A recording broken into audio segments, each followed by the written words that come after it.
Hammaga assalomu alaykum bolalar. Bugun sizlar bilan Robert Greene'ning Mastery degan kitobini ko'rib chiqamiz.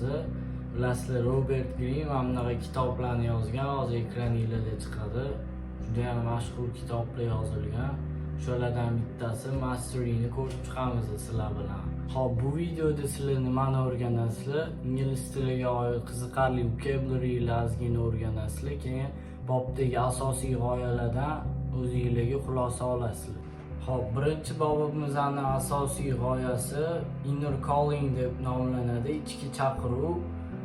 Har bir insonning ichida o'ziga xos ichki chaqiruvi bo'ladi. U tabiiy bo'ladi. Agar shu narsani oldinroq topgan odam va unga qarab harakat qilgan odam haqiqiy mahorat sari yo'l oladi deyilgan. Xo'p, bunda nima demoqchiki? Agar siz oldinroq anglab yetsangiz ichingizdagi o'sha chaqiruvni, siz mastery'ga erishishingiz osonlashadi demoqchi. Ustozlik darajasigacha yetishingiz osonlashadi.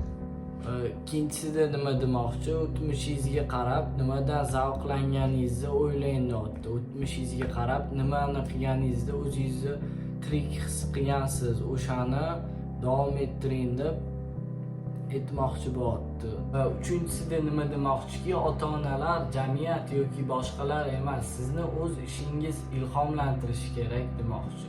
Hop, sizlar bilan bitta tarixiy misol ko'rib chiqamiz.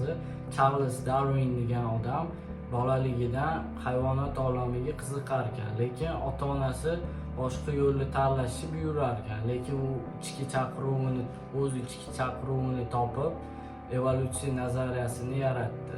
Videoni boshida aytib o'tganimdek, sizlar bundan qiziqarli vocabulary'lar o'rganishingiz mumkin. As I mentioned in the beginning of the video, qani bo'lmasa ko'rib chiqamiz.